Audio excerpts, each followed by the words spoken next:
Texas. Thank you so much for being here today. My goal today on this conference, this press conference, is to give you a snapshot where we're at today. This incident happened on Tuesday, May 24th, so there's a lot of information, a lot of moving parts. We have a lot of people involved in this investigation. I'm going to give you a summary of what happened. But before I do that, I was able to make it here during the event on May 24th. Same with a lot of other law enforcement officers that came to this event, this critical incident. I got to see the victims. I got to see the officers. I got to see the community members. It is so hard. It's hard to take. It's traumatic. We're all hurting inside. We're hurting inside for the community members in Uvalde, Texas. We're hurting inside with our local partners that have to live here and work here every day. The victims, the family members, we feel for them. I'm a father. I can't go home tonight and hug my kids. That hurts. The members behind me are family members. Their kids. It's tough. It's tough. It's hard. But that gives us the motivation to move on, to do good work for Uvalde, Texas, for the victims. We speak for the victims, and we take that dearly. Before I get started, Texas Rangers are leading this investigation. But we can't do it alone. We cannot do it alone. We have ATF, FBI, CBP, Border Patrol, Uvalde County District Attorney's Office. The list goes on and on and on. But the agencies I told you are the main ones that are assisting with this investigation. We want to know what happened, recreate the scene. That takes days, that takes hours, that takes time, a lot of information. Then we have to do a lot of interviews. So we just started. We started on Tuesday, today's Thursday. We're still grabbing a lot of information. We also, what's important to us is why. Why did he do this? Why did he do this? Who is this man? The suspect. We're going to find out. With all the different agencies that are involved, we're working every angle that's available. And we won't stop until we get all the answers that we possibly can. So again, I want to thank these men and women that are behind us supporting the DPS and the Rangers. So there's a lot of information I'm going to give you. There's some new information as of Tuesday that I wanted to clear up, that we want to clear up, that's been pushed out.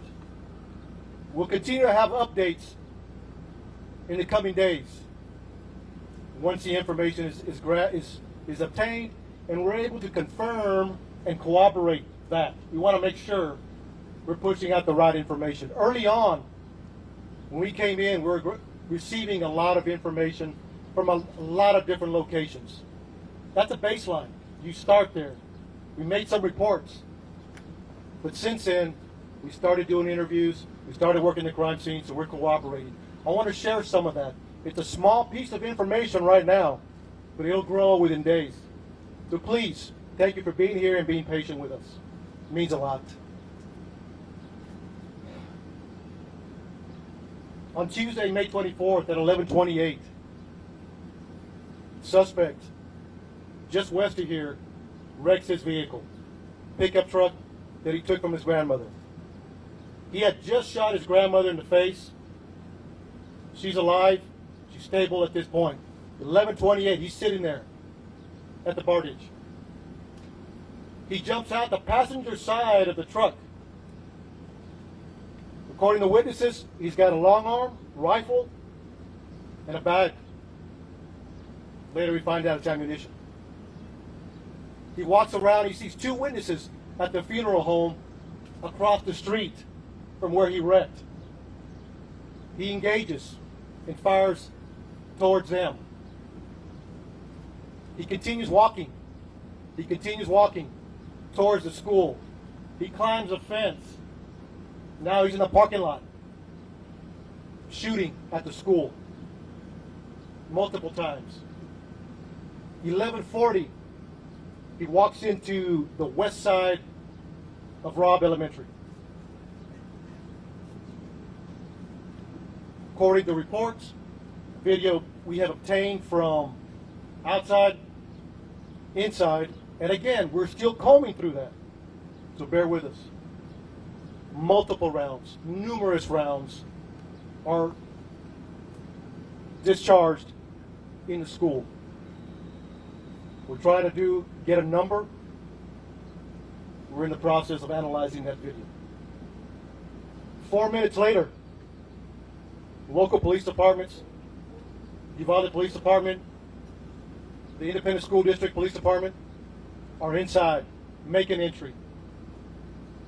They hear gunfire, they take rounds, they move back, get cover, and during that time, they approach where the suspect is at. According to the information I have, he went in at 11:40. He walks, and I'm at approximate 20 feet, 30 feet. He makes a right. He walks into the hallway, he makes a right, walks another 20 feet. Turns left into a schoolroom, into a classroom that has doors open in the middle. Officers are there, the initial officers, they receive gunfire. They don't make entry initially because of the gunfire they're receiving. But we have officers calling for additional resources. Everybody that's in the area, tactical teams. We need equipment. We need specialty equipment. We need body armor. We need precision riflemen, negotiators. So during that time that they're making those calls to bring in help to solve this problem and stop it immediately, they're also evacuating personnel, not say personnel, students, teachers. There's a lot going on, a lot complex situation. They're measuring. Approximately an hour later, U.S. Border Patrol tactical teams arrive. They make entry, shoot and kill the suspect. But you also had a Uvalde County deputy and Uvalde Police Department that made entry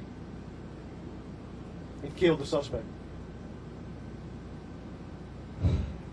Immediately, numerous officers.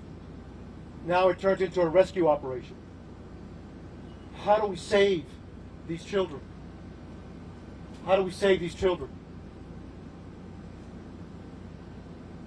Some made it out. We don't have a hard number yet, but that was a goal. And then continuing, making the area safe, continued. A lot of moving parts afterwards. But during, they were taking gunfire, negotiations, and developing a team to make entry to stop them.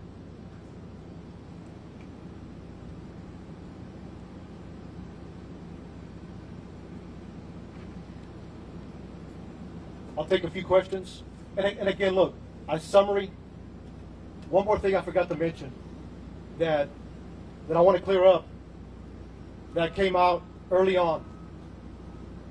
It was reported that a school district police officer confronted the suspect that was making entry. Not accurate.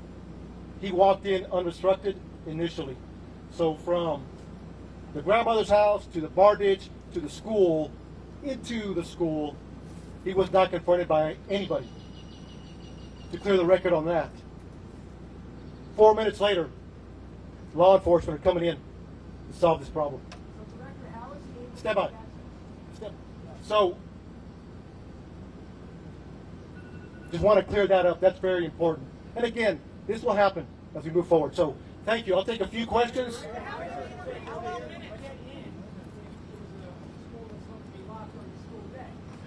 So right now, during the investigation, it appears it was unlocked. So we're going to look at that and try to corroborate that as best as we can. I do that. Hey, please, one at a time, and we'll address as many questions as we can. So let me finish this question. One at a time. Announce your name. Announce your network. Okay. Let's be respectful, please. So Josh, thank you for the question. So right now, it appears it was unlocked. Like I said, it goes back to the investigation. It takes time. We will find out as much as we can why it was unlocked, or maybe it was locked. But right now, it appears it was unlocked. So thank you. Yes, sir. You say at one point he was inside there, among the things you were attempting negotiation. Was he responding to negotiation, and in that period of time was there continued gunfire? So during that time, right now, according to the information we have, the majority of the gunfire was in the beginning. In the beginning. I say numerous, more than 25. I mean, it was a lot of gunfire in the beginning. During the negotiations, there wasn't much gunfire other than trying to keep the officers at bay. But that could change depending as once we analyze the video.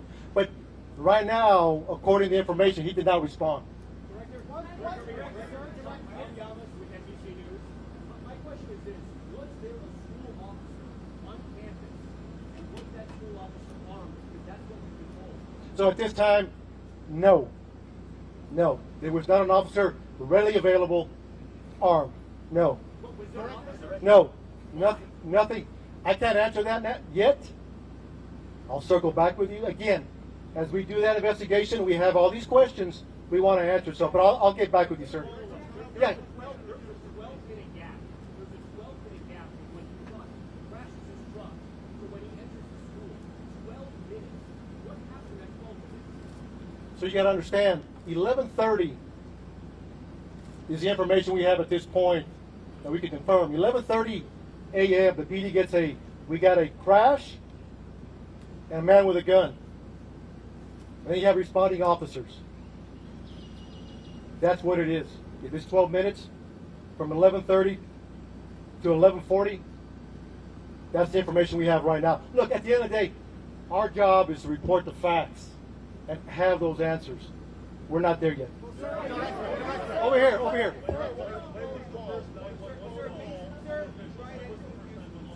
Say it again. So right now, the first 911 call is at 11:30. I will get the time what it took to respond. So we'll have that answer. Yes. Could. There's a lot of possibilities. There's a lot of possibilities. Until we receive an interview, because there was numerous officers at that classroom, numerous.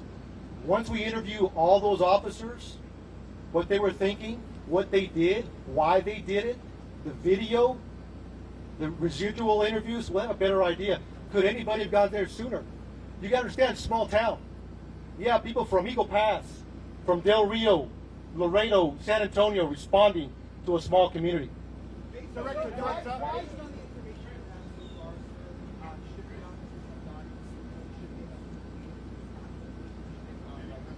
That's a tough question.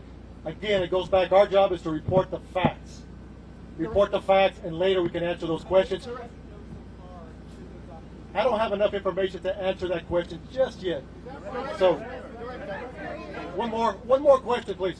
Is it accurate that eyewitnesses and potentially parents of the students were urging the police to go in while you were waiting for a tactical SWAT team, even that some parents were asking to borrow police armor so they could make a counter-assault on the school? I have heard that information, but we have not verified that yet. So, What part haven't you verified? we have not verified if that is a true statement or not. Or is it just rumor out there? So you got to understand, we're getting a lot of information we're trying to track down and see what is true. We want to vet it. That's all I have for questions. Thank you so much. Hold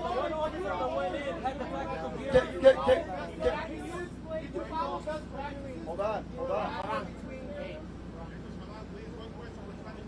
So look, we appreciate the questions. What were the officers doing between 11:44 and 12:44? I got you. Yes, sir. Barricading. And behind that, you guys have said that he was barricading. Can you explain to us how he was barricading and why you guys stopped that door? So I have taken all your questions into consideration. We will be doing updates. We will be doing updates to answer those questions. Answer that question now. I think there's a lot What is your name? of- Shimon.